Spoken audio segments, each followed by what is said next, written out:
마태복음 10장 32절부터 읽겠습니다. 누구든지 사람 앞에서 나를 시인하면 나도 하늘에 계신 내 아버지 앞에서 그를 시인할 것이요 누구든지 사람 앞에서 나를 부인하면 나도 하늘에 계신 내 아버지 앞에서 그를 부인하리라. 내가 세상에 화평을 주러 온 줄로 생각하지 말라. 화평이 아니요 검을 주러 왔노라. 내가 온 것은 사람이 그 아버지와 딸이 어머니와 며느리가 시어머니와 불화하게 하려 함이니 사람의 원수가 자기 집안 식구리라. 아버지나 어머니를 나보다 더 사랑하는 자는 내게 합당하지 아니하고 아들이나 딸을 나보다 더 사랑하는 자도 내게 합당하지 아니하며 또 자기 십자가를 지고 나를 따르지 않는 자도 내게 합당하지 아니하니라. 자기 목숨을 얻는 자는 잃을 것이요 나를 위하여 자기 목숨을 잃는 자는 얻으리라. 너희를 영접하는 자는 나를 영접하는 것이요 나를 영접하는 자는 나를 보내신 이를 영접하는 것이라. 선지자의 이름으로 선지자를 영접하는 자는 선지자의 상을 받을 것이요 의인의 이름으로 의인을 영접하는 자는 의인의 상을 받을 것이요 또 누구든지 제자의 이름으로 이 작은 자 중 하나에게 냉수 한 그릇이라도 주는 자는 내가 진실로 너희에게 이르노니 그 사람이 결단코 상을 잃지 아니하리라 하시니라. 아멘. 여러분, 우리가 좀 진지하게 생각해 봐야 될 것이 뭐냐면 예수님을 믿는 자들이잖아요. 저와 여러분 예수님을 믿는데 시편 139편 2절에 보면요. 주께서 내가 앉고 일어섬을 아시고 멀리서도 나의 생각을 밝히 아시오니 나의 모든 길과 내가 눕는 것을 살펴보셨으므로 나의 모든 행위를 익히 아시오니 여호와여 내 혀의 말을 알지 못하시는 것이 하나도 없으시나이다. 주께서 나의 앞뒤를 둘러싸시고 내게 안수하셨나이다. 이렇게 고백을 해요, 시편 기자가. 그러니까 예수님은 나의 모든 것을 다 알고 계시는 분이셔요. 나도 나 자신에 대해서 잘 모르는 것도 많죠. 내가 나 자신에 대해서 잘 모르니까 뭐 MBTI라든지 아니면 상담도 받기도 하고 내가 지금 왜 이런 감정이 생기지? 내가 왜 이런 행동을 하지? 모르니까 막 연구도 하고 친구들하고 이야기도 하고 다른 사람한테 당신은 나를 어떻게 생각하냐 물어보기도 하고 그렇게 나도 나 자신에 대해서 모르는 영역이 있는데 예수님은 나에 대해서 모르시는 것이 아무것도 없어요. 내 혀의 말을 다 안다는 거예요. 내가 말하는 것들. 심지어는 나의 앞뒤를 둘러싸고 계시는 거예요. 지금 보세요. 이 성경 말씀이 거짓말이 아니잖아요. 팩트, 사실입니다. 주님이 지금요. 내가 의식하든 안 의식하든 나의 앞에도 있고 내 뒤도 있고 내 양옆에도 계세요. 믿어보세요. 이 말씀을. 지금 예수님이 어디에 있다고요? 나의 앞뒤를 둘러싸고 계세요. 지금. 와, 이 엄청난 거 아닙니까? 그런데 예수님이 나의 앞뒤를 둘러싸고 계시고 나에게 안수하고 계시는데 나는 왜 외로울 때가 있냐라는 거예요. 말이 안 되는 거 아니에요? 나의 모든 것을 아시고 함께 계시고 나의 앞뒤를 둘러싸고 계시는 예수님이 나와 함께 계시는데 나는 왜 혼자다? 내가 왜 혼자 있지? 나 외롭지? 마음이 공허하지? 이런 감정이나 생각이 들 때가 있냐라는 거예요. 왜 그럴까요? 왜 그럴까요? 그 당연한 이유가 뭐겠습니까? 예수님과 올바른 나의 앞뒤를 둘러싸고 계신 예수님과 올바른 인간관계를 안 맺고 있기 때문에 그래요. 예수님을 유령 취급해버리는 거예요. 예수님과 올바른 인간관계를 맺고 있다면 저와 여러분은 무인도에 혼자 떨어진다 할지라도 절대 외로울 틈이 없어요. 외로울 수가 없어요. 불가능한 거예요. 그거는. 외롭다라는 거는. 그러면 예수님과 어떻게 하는 것이 올바른 인간관계입니까? 이 내용이 굉장히 중요한데 성경은 처음부터 끝까지 예수님과의 관계를 맺을 때는 어떻게 맺어야 되냐면 첫 번째 인간관계로 맺어야 되는 거예요. 이게 굉장히 중요합니다. 내가 예수님을 알아, 예수님을 영접했어, 나는 예수님을 믿어, 예수님이 나와 함께 하셔. 이렇게 말을 내가 의식적으로 알고 있고 또 믿고 있다 할지라도 내 마음이 외로운 이유는, 공허한 이유는 예수님을 첫 번째 인간관계로 내가 안 맺고 있기 때문이에요. 첫 번째 인간관계라는 게 뭐냐 도대체. 나의 인간관계에서 첫 번째 1순위라는 1순위, 1등, 최고의 우선순위로만 예수님과 관계할 수가 있어요. 그러니까 직장의 사장님이나 뭐 친구나 부모나 자식이나 내가 1등으로 첫 번째 인간관계로 우선순위에 안 매겨도 나는 얼마든지 교제하고 이야기하고 대화하고 관계를 맺을 수가 있어요. 다른 인간관계는. 이해가 되시죠? 내가 친구를 만났어요. 그래서 그 친구한테 뭐 같이 영화도 보고 뭐 커피도 마시고 하는데 그 사람이 나한테 내가 첫 번째 우선순위로 안 둔다 할지라도 그 친구는 나에게 불만을 제기하거나 야 나는 너하고 관계 못하겠어. 커피 못 마시겠어 하고 가지 않아요. 그걸 당연하게 생각을 하죠. 그런데 예수님은 절대 그렇지 않다라는 거예요. 예수님은 우리와 관계를 하실 때 뭘 요구하시냐?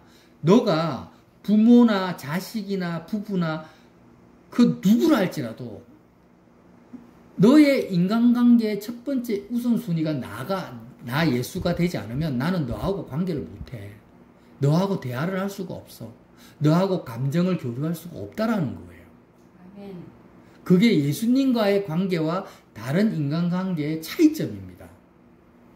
그러니까 내가 예수님을 모태신앙으로 믿고 있고 수십 년을 믿고 있는데 부모보다도 내 자식보다도 우선순위가 아니야. 예수님이. 나 예수님 좋아해요. 예수님 좋아하고 예수님 믿어요. 어려울 때 예수님께 기도해요. 다 하는데 부모보다도 자식보다도 부부보다도 우선순위가 내 마음에서 첫 번째가 아니면 그 사람은 평생 단 한 번도 예수님과 제대로 교제를 해본 적이 없는 사람인 거예요. 그리고 심지어는 구원을 못 받을 수도 있어요. 왜냐하면 지금 예수님이 직접 말씀하시는 거예요. 자, 보세요. 말씀을 잘 보세요. 자, 32절. 마태복음 10장 32절. 누구든지 사람 앞에서 나를 시인하면 나도 하늘에 계신 내 아버지 앞에서 그를 시인할 것이요. 이 말씀이 뭐냐면 사람 앞에서 너 예수 믿어? 시인해? 아, 예수 믿어요. 이렇게 시인하는 게 아니에요. 물론 입으로도 그렇게 시인해야 되지만 여기서 사람 앞에서 나를 시인한다라는 것은 사람들과의 인간관계 앞에서 예수님이 나의 첫 번째 인간관계라고 시인을 해야만이 하나님 앞에서 예수님도 나를 시인하신다라는 거예요. 예수님을 시인한다는 의미가 이해가 되십니까? 네. 자, 33절. 누구든지 사람 앞에서 나를 부인하면, 부인한다라는 게 나 예수님 안 믿어요. 나 예수님 싫어요. 이게 아니에요. 예수님보다 더 우선적인 인간관계가 내 속에 있다면 그것이 예수님을 부인하는 거예요. 예수님보다 내 자녀가 나의 마음의 첫 번째 인간관계예요. 그러면 그건 예수님을 부인하는 게 되는 거예요. 그러면 나도 하늘에 계신 내 아버지 앞에서 그걸 부인하리라. 자, 이 말씀에 연결되어 34절에 예수님 뭐라 하십니까? 제가 지금 예수님의 이 말씀을 해석하는 것이 틀렸는지 잘못되었는지를 보라는 거예요. 34절에 예수님이 연달아서 말합니다. 내가 세상에 화평을 주러 온 줄로 생각하지 말라. 화평이 아니오 금을 주러 왔노라. 내가 온 것은 사람이 그 아버지와 딸이 어머니와 며느리가 시어머니가 불화하게 하려 함이니 사람의 원수가 자기 집안 식구리라. 이 말씀이 같은 말씀이거든요. 자, 예수님이 세상에 화평을 주러 온 것이 아니라 금을 주러 왔어요. 왜? 모든 인간관계 우선순위를 다 깨버리시는 거예요. 금으로. 아버지와 자식 관계, 딸이 어머니와 관계, 이런 시어머니와 며느리 관계, 지금 뭐 현대에서는 시어머니, 며느리 보통 관계가 앙숙이니까 지금 불화하고 있으니까 이 감이 안 올지 모르지만 여기서 말씀하시는 예수님의 의도는 뭐냐면 가장 밀접한 부모 자식 간의 관계라 할지라도 예수님과의 관계를 보다 더 우선될 수가 없다라는 거예요. 예수님이 오셨어요. 오셔가지고 내가 예수님을 영접해버려. 그러면 예수님이 첫 번째 인간관계가 되어버리니까 나머지 부모 자식 관계는 어떻게 됩니까? 두 번째, 세 번째로 밀려나 버리는 거예요. 밀려나 버리니까 어떻게 됩니까? 불화가 되죠, 불화. 관계가 깨져버리는 거예요. 이전까지는 아버지 말이라면 꾹뻑하고 엄마 말이라면 꾹뻑하고 자녀라면 최우선순위로 살았다가 예수님과의 관계가 첫 번째 되니까 예수님이 하지마 하면 안 해버리고 만나지마 하면 안 만나버리니까 당연히 불화하게 되는 거예요. 모든 인간관계가 깨지니까 가장 밀접한 인간관계가 어떤 관계입니까? 자기 집안 식구예요. 자기 집안 식구. 그래서 사람의 원수가 예수님을 시인하게 되면 사람의 원수가 누가 됩니까? 자동적으로 자기 집안 식구가 되는 거예요. 아멘. 물론 그 집안의 모든 식구들이 예수님과의 첫 번째 관계를 맺으면 원수가 안 되겠죠. 그죠? 근데 그 사람 중에 한 명만 예수님과의 관계를 맺으면 원수가 돼버리는 거예요. 그러면서 37절에 뭐라고 하십니까? 아버지나 어머니를 나보다 더 사랑하는 자는 내게 합당치 아니하다. 나 합당치 않다라는 건 나와의 관계를 못 맺는다라는 거예요. 아버지나 어머니를 나보다 더 사랑하는 자는 나와 인간관계를 맺을 수가 없어. 아들이나 딸을 나보다 더 사랑하는 자는 내게 합당치 아니하며 또 자기 십자가를 지고 나를 따르지 않는 자도 내게 합당하지 아니하리라. 이게 무슨 말이냐면 여러분 예수님의 12제자들은요 예수님을 어떻게 만났습니까? 신이다. 정말 어떤 창조주다. 이런 개념으로 만난 게 아니에요. 철저하게 인간관계로 만났어요. 예수님의 12제자들은. 나사렛 예수가 메시아구나.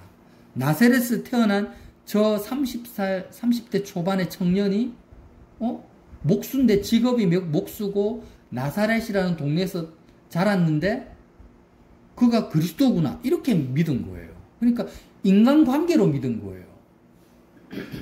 많은 종교인들은 예수님은 인간관계로 생각을 안 해요. 하늘에 계신 분이고 신이고 하늘보좌 우편에 계시니까 예수님과의 관계 따로 이 땅에서의 부모 형제 관계 따로 이렇게 생각을 해요. 그죠? 이거는 굉장히 잘못된 아예 첫 단추를 잘못 꿰맨 믿음입니다. 믿음이 아니죠, 이거는. 제자들은 예수님을 인간관계, 왜? 사람으로 오셨으니까. 인간으로 오셨으니까. 철저하게 인간관계로 믿었어요. 그래서 예수님과의 인간관계를 맺기 위해서 어떻게 됩니까? 부모, 형제, 배와 부친을 다 버려두고 예수님을 따라갑니다. 예수님과의 첫 번째 인간관계를 맺기 위해서 다른 모든 부모, 형제나 직업관계, 모든 직장 동료 관계가요, 다 부서져 버려요. 깨져 버려요. 우선순위에서 밀려나 버려요. 이게 예수님과의 관계를 맺는 첫 단추라니까요. 그런데 많은 종교인들은 예수님 관계 따로, 가정에서의 부모 관계 따로, 직장 관계 따로 생각하는 거예요. 잘못된 거예요. 그래서 제자들이 예수님과의 인간 관계를 맺고 공생의 활동에 동참을 했는데 예수님이 어떻게 하십니까? 십자가로 가셔가지고 죽어버렸습니다. 예수님이 죽어버리니까 제자들은 절망하죠. 절망하고 두려워하죠. 왜 그랬을까요? 죽었기 때문에 그래요. 인간관계로 예수님을 만났기 때문에 그래요. 자, 지금 부모 자식 관계가 인간관계예요. 근데 부모가 돌아가셔. 자식이 죽어버려. 부부 관계에서 아내나 남편이 죽어버려요. 그러면은 인간관계이기 때문에 죽음이라는 것이 나에게 타격을 줍니까 안 줍니까? 타격을 주죠, 당연히. 왜? 인간관계니까. 죽으면은 관계가 어떻게 됩니까? 끝나버리잖아요. 관계가 끝나니까 타격을 입는 거예요. 인간관계니까. 똑같아요. 예수님의 제자들도 예수님을 인간관계로 맺었기 때문에 예수님이 십자가에서 죽어버리니까 엄청난 충격을 받고 트라우마를 겪고 절망하는 거예요. 근데 지금 많은 종교인들은 예수님과의 관계를 어떻게 맺습니까? 인간관계로 안 맺기, 관계가 상관없기 때문에 예수님의 죽음이 타격이 아니에요. 자기한테 충격이 아니에요. 그냥 예수님은 죽었다 부활하셔서 지금 있는 거고 나는 나의 이 땅에서의 관계는 아무 상관이 없는 거예요. 이게 제자들과 우리의 차이점이에요. 자, 제자들은 예수님이 죽음으로 말미암아서 모든 인간관계가 주님과의 관계가 깨졌다고 생각했어요. 끝났다고 생각했어요. 그런데 끝났습니까? 안 끝났죠. 예수님이 다시 살아나셨어요. 부활하셔서 만난 거예요. 그래서 제자들은 굉장한 쇼크를 받았어요. 왜 쇼크를 받았습니까? 모든 이 땅에서의 부모 자식 관계, 형제 관계는 죽으면 다 끝나버리는데 아니 예수님은 분명히 죽었어. 끝났어. 끝났는데 끝난 게 아니야. 다시 살아나셔가지고 나를 만나고 계시고 나하고 물고기를 먹고 떡을 먹고 있는 거예요. 그래서 제자들은 그때 어떤 충격을 받았냐면 죽음을 통해서 죽으면 다 끝나는 것이 인간관계인데 죽음도 끊지 못하는 인간관계가 있구나라는 것을 발견하게 된 거예요. 이게 뭐예요? 교회의 시작인 거예요. 그러니까 예수님과의 제자들의 관계는 죽음을 능가하는 관계, 죽음의 사망 권세를 이긴 관계, 죽음이 어떻게 할 수 없는, 끊을 수 없는 그 관계로 예수 그리스도의 부활 사건이 새로운 그리스도와의 인간관계가 주어진 거예요. 이것이 무엇입니까? 예수님과의 첫 번째 인간관계가 나에게 준 충격이라는 거예요. 자, 예수님의 십자가는 뭐냐 도대체? 예수님의 십자가는요, 죽음을 넘어선 예수님과의 영원한 인간관계 속으로 들어가는 문입니다. 다시 한번 말합니다. 예수님의 십자가, 그리스도의 죽음, 예수님이 십자가에서 죽으셨죠? 예수님의 십자가가 의미하는 것은 뭐냐면 문인데, 예수님은 십자가는 문입니다. 문인데 무슨 문이냐? 죽음을 넘어선 예수님과의 영원한 인간관계 속으로 들어가는 문인 거예요.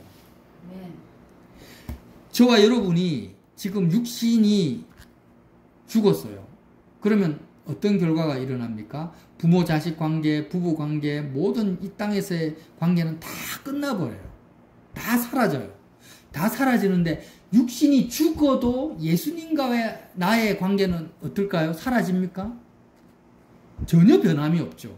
아멘. 제자들이 부활하신 예수님을 만난 것처럼 전혀 변함이 없이 예수님과의 관계는 여전히 지속되어져서 정말 티끌 하나 흠집 하나 나지 않고 지속되어집니다. 그게 뭐예요? 예수 그리스도의 십자가가 나에게 주는 예수님과의 나의 인간관계를 설명해주는 문이라는 거예요. 그리고 예수님의 십자가는 뭘 의미합니까? 이렇게 죽음의 영역 안에 있는 모든 인간관계를 뛰어넘는 예수님과의 나의 관계를 설정해 주는 거예요. 자, 예를 들어 볼게요. 내가 지금 내 자녀가 너무나 소중해요. 자녀와의 관계가 너무 소중하기 때문에 자녀에게 나의 삶의 첫 번째 우선순위를 두고 내가 막 살아가고 있어요. 그런데 내가 내 마음이 십자가를 통과해버려. 예수님과 함께 내 마음이 세상에 대해서 죽어버려. 그러면 어떻게 됩니까? 내가 그렇게 금이야 오기야 했던 자녀는 모든 관계는 내 마음이 십자가를 통과하는 순간 다 끊어져 버려죠. 내 마음이 끊어져 버려요. 끊어져 버리고 오직 뭐밖에 안 남습니까? 예수님과 나와의 관계밖에 안 남는 거예요. 그래서 저와 여러분이 십자가를 통과하는 순간 어떤 효과가 있냐면 내 마음이 실질적으로 느끼는 중요하다고 생각하는 모든 관계는 예수님과의 관계 뒷면으로 우선순위에서 뒷면으로 다 나가 떨어져 버리는 거예요.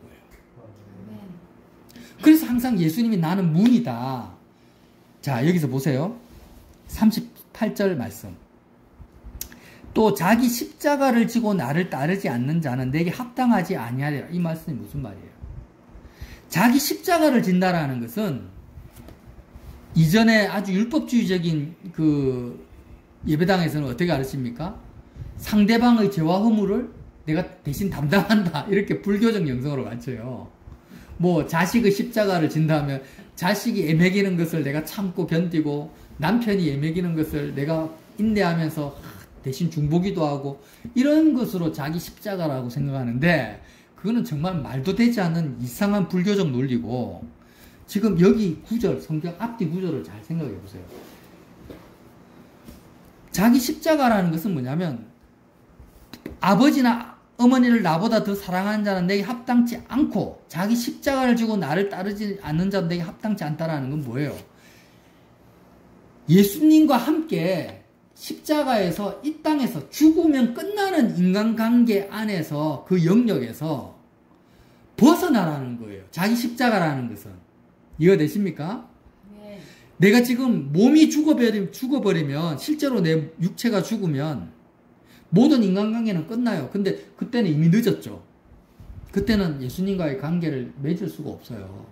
그러니까 내 몸이 살아있을 때 예수님이 십자가에서 죽은 그 그리스도의 죽음에 내가 참여하는 것이 자기 십자가를 지는 거예요. 아멘. 그러면 내 마음이 예수 그리스도의 죽음에 내가 참여해버리면 몸은 안 죽었지만 마음은 이미 예수님과 함께 죽은 상태로 들어가 버려요. 그러면 어떻게 됩니까? 자기 십자가를 져버리면 어떻게 돼요? 모든 이 땅에서의 인간관계가 내 마음에서 다 끊어져 버리는 거예요. 이렇게 자기 십자가를 지는 것을 통해서 모든 인간관계가 이 땅에서의 죽음은 끝나버리는 이 인간관계가 다 끊어지는 이 십자가의 영역, 이 문을 통과하지 않는 자는 예수님께 합당하지 않다라는 거예요. 예수님과의 관계를 못 맺는다라는 거예요. 아멘. 그 말씀이에요. 이해가 되십니까? 다시 한번 말씀드릴게요. 자기 십자가를 지고 나를 따르지 않는 자도 내게 합당치 않다라는 것은 예수님과의 첫 번째 관계를 못 맺는다. 자, 40절 보겠습니다. 너희를 영접하는 자는 나를 영접하는 것이요 나를 영접하는 자는 나를 보내신 이를 영접하는 것이라. 선지자의 이름으로 선지자를 영접하는 자는 선지자의 상을 받을 것이요 의인의 이름으로 의인을 영접하는 자는 의인의 상을 받을 것이요. 이 말이 무슨 말이냐면 예수님을 영접했어요. 우리가 예수님을 영접한다는 것은 예수님 내 마음에 들어와 주세요. 어떻게 해요? 첫 번째 인간관계로 들어와 달라는 거예요. 아멘. 내가 내 마음에 내 삶의 내 우선순위에 내 자녀도 아니요, 내 부모도 아니요, 내 아내도 아니요, 남편도 아니요. 그 누구도 아니고 내 마음을 드릴 첫 번째로 내 마음을 드릴 첫사랑.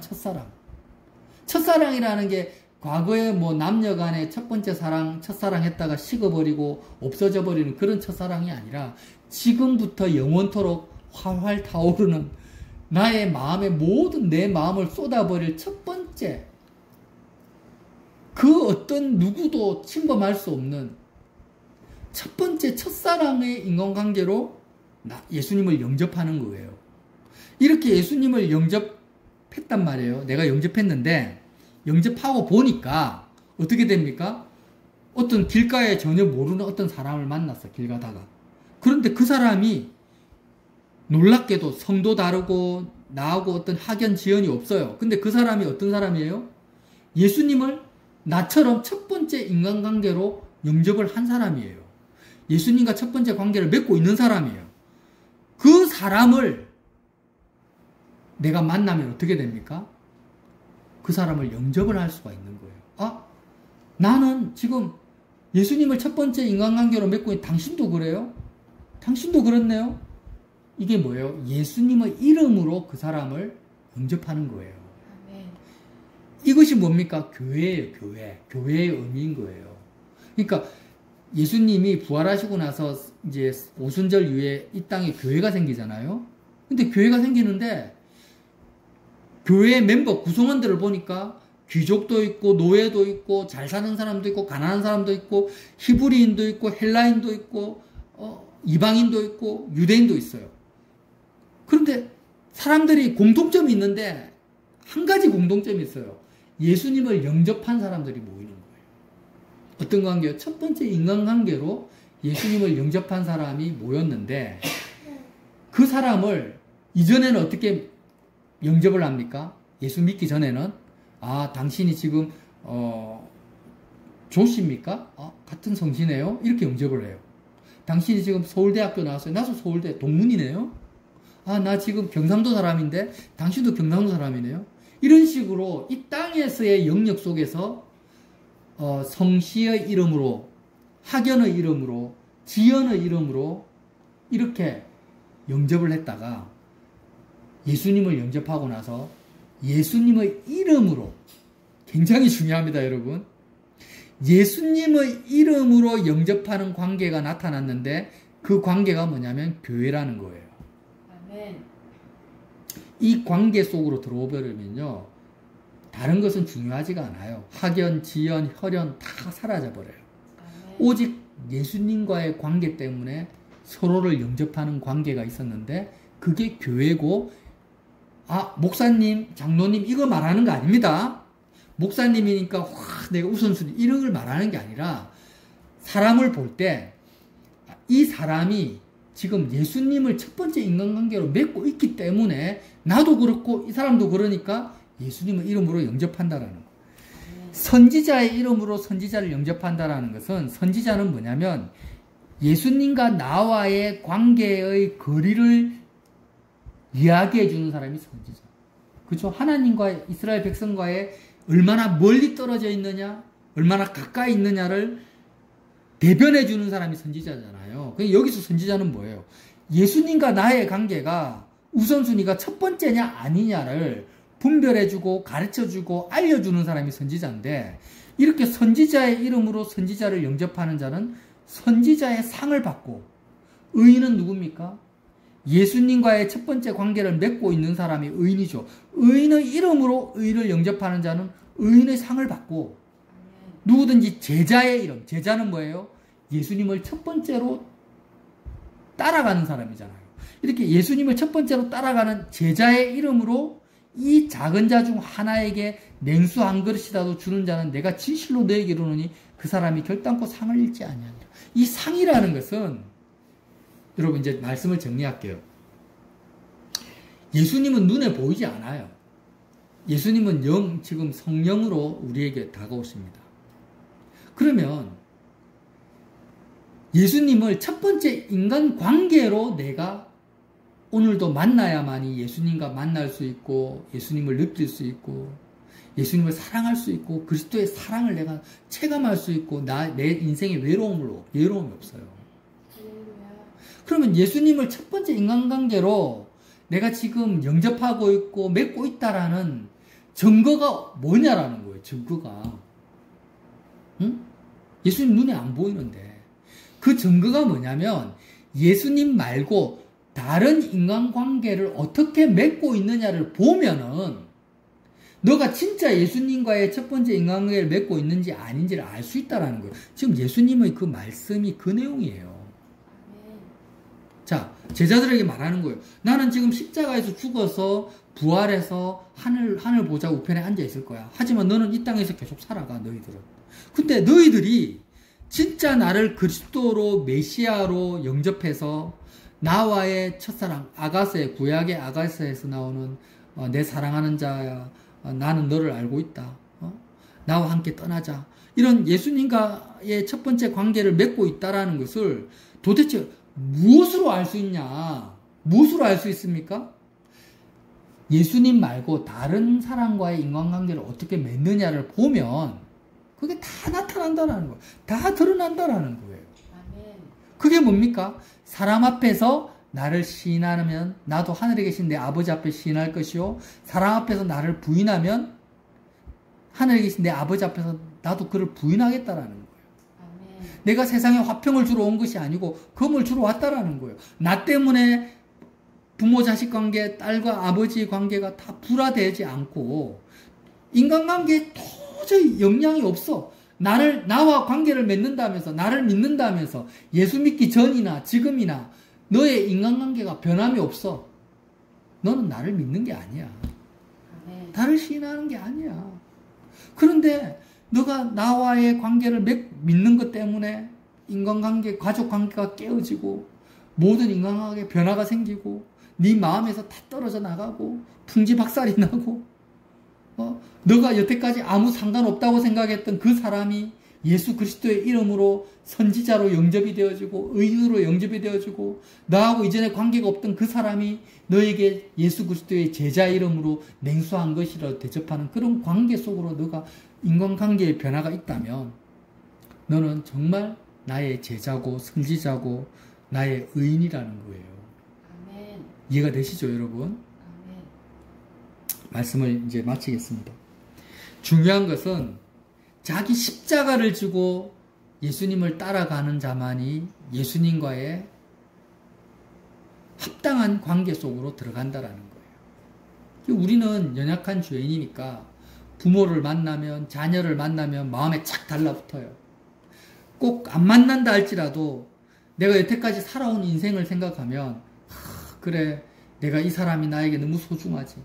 저 사람이 없으면 안 되지 하면서 마음을 막 주고 있어요. 이 사람한테도 마음을 주고 만나든 안 만나든 저 사람한테도 마음을 주고 저 사람한테 기대감을 가지고 막 살아가요. 그런데 이렇게 살아가면 예수님이 나의 앞뒤에 둘러싸고 계시지만 나는 주님과의 관계를 못 맺는다라는 거예요. 주님의 사랑을 느낄 수도 없고 여전히 죽으면 끝나버리는 허탄한 인간관계 속에서 공허한 인생을 사는 거예요. 그렇게 하지 말고 제자들처럼 십자가의 그리스도를 통해서 죽음을 넘어선 죽음을 초월한 영원한 인간관계, 예수님과의 관계 속으로 들어오라는 거예요. 영원한 관계 속으로 죽음도 어떻게 할 수 없는 영원한 예수님과의 첫 번째 관계 속으로 들어가면 어떤 일이 벌어집니까? 외로움이 없어져요. 외로움이. 내 마음이 든든하다니까요. 내 마음이 채워져요. 내 마음이 채워지고 내 마음속에 안식이 있고 공허함이 없어지고 정말 주님이 지금 나와 함께 계시는 거예요. 주님이 지금 나를 둘러싸고 계시는 거예요. 지금도 주님이 나와 함께 계신다라는 이 믿음과 정말 실감이 온다라 실감, 체감이 오는 거예요. 할렐루야. 오면서 나머지 모든 인간관계의 변화가 시작돼요. 그래서 여러분 꼭 기억하십시오. 지금 내 앞에 딸들이 있고 부모가 있고 다 형제들이 있지만 내 눈앞에 있는 이 사람이 예수님과의 첫 번째 관계를 못 맺고 있잖아요. 그럼 어때요? 내가 그 사람을 영접할 수가 없어요. 예수님의 이름으로 영접할 수가 없어요. 단지 하나님이 나를 보내신 것뿐이에요. 보내신 관계지 영접하는 관계가 아닌 거예요. 아멘. 이제 정리합시다. 서로 영접할 수 있는 관계는 예수님을 각자가 첫 영원한 관계, 죽음을 넘어신 첫 번째 인간관계로 예수님과 관계를 맺고 있는 사람들만이 예수님의 이름으로 서로 영접할 수가 있어요. 나머지 아무리 부모 자식 관계, 형제 관계를 할지라도 나는 예수님과 첫 번째 인간관계를 맺고 있는데 상대방이 그렇게 못 맺고 있으면 그냥 하나님의 뜻에 의해서 하나님이 나를 이 땅에 보내신 관계로 맺고 있을 뿐이고 죽으면 끝나버려요. 아무 상관이 없다니까요. 아무 상관이 없어요. 죽으면 끝나는 거예요. 그러니까 우리가 이렇게 예수님의 이름으로 모였으면 예수님을 통해서 서로 영접할 수 있는 관계가 되기를 바랍니다. 정말 바랍니다. 그렇게 됩시다. 그럼 어떻게 돼야 된다고요? 각자가 자기 십자가를 지고 예수님과의 영원한 관계 속으로 들어가야 돼요. 그래서 저와 여러분이 모두 예수님의 몸된 교회가 되시기를, 영원히 죽음도 갈라놓을 수 없는 영원한 인간관계 속으로 맺어지는 교회가 되시기를 예수님 이름으로 빌어드립니다.